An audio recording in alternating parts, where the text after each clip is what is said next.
Worshippers and visitors flocked to this church for thousands of years. Not this year. Eyewitnesses report of the massacre of 750 people in the cathedral complex that houses the Ark of the Covenant have emerged from the Tigray region of Ethiopia. Accounts have come from those who fled the town of Axum and walked more than 200 kilometers to the regional capital Mekelle.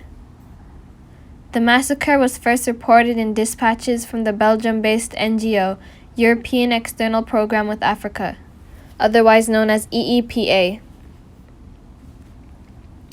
The area is sealed off to journalists, but many reports of massacres have nevertheless emerged, some of which have been documented by Amnesty International.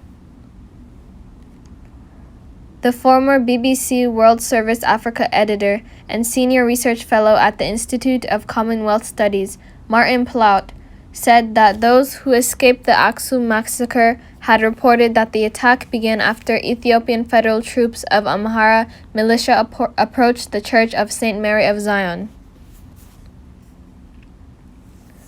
Up to 1,000 people were believed to be sheltering in the church complex.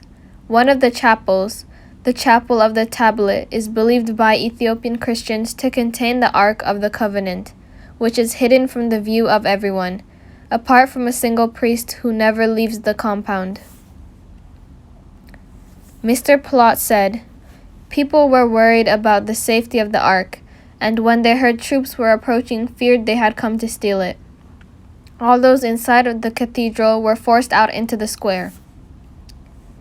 EEPA's latest dispatch on the situation in Tigray on Tuesday reports that 750 people were shot in Axum.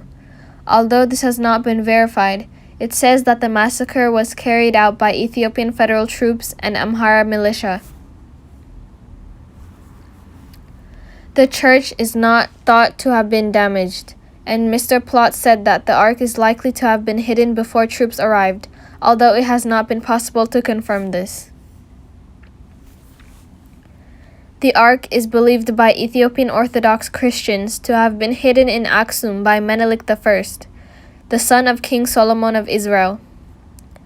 The kingdom of Axum was one of the four great powers of the ancient world, and the town of Axum is a UNESCO World Heritage Site.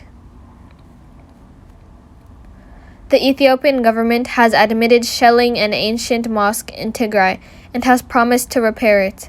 The Al-Najashi Mosque in northern Tigray was hit by shells, and its dome, minaret, ancient tombs, reputedly of 15 disciples of the Prophet Muhammad, were damaged.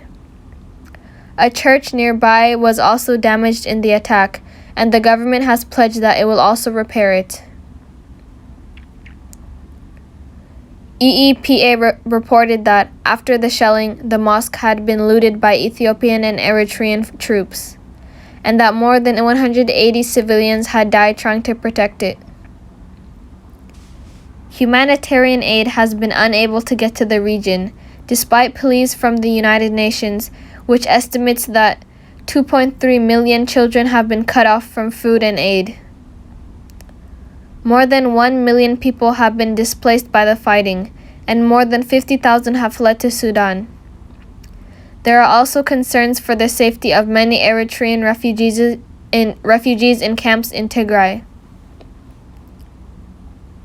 Tigrayans firmly believe that massacres and destructions of buildings won't stop their fight for freedom or eliminate the historical sites of Tigray. The land will still be there, they say.